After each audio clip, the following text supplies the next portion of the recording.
হজবরল অবস্থায় রাজধানীর বিমানবন্দরের নীরব এলাকা কার্যকরের প্রথম দিনের অভিযানে রোববার হযরত শাহজালাল আন্তর্জাতিক বিমানবন্দর এলাকায় মোবাইল কোর্ট অভিযানের উদ্বোধন করেন পরিবেশ উপদেষ্টা সৈয়দা রিজওয়ানা হাসান। পুলিশ বলছে, জেল জরিমানার মাধ্যমে ট্রাফিক আইন মানতে বাধ্য করা হচ্ছে।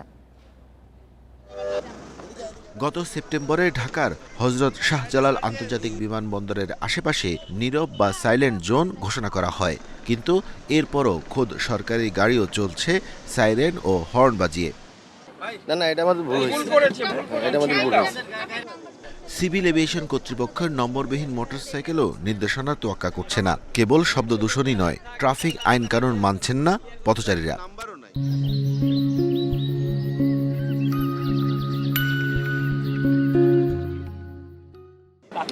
সিভিল এভিয়েশনে কাজ করেন?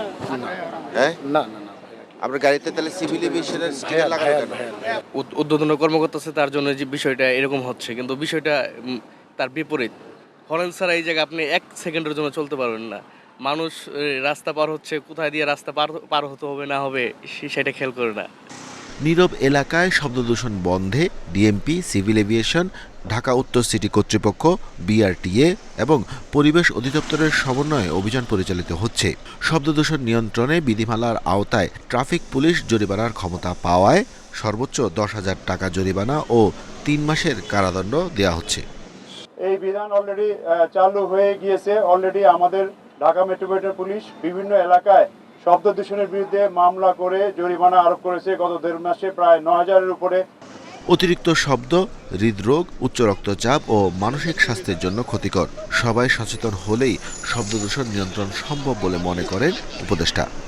মানমাত্রা মাপবার যন্ত্রগুলো আমরা মাত্র 50টা দিতে পেরেছি। এটা হয়তো আরো বেশি দিতে হবে, বাট আই এম হোপফুল যে উইথ এ কম্বাইন্ড এফোর্ট আমরা ইনশাল্লাহ এগিয়ে যেতে পারবো।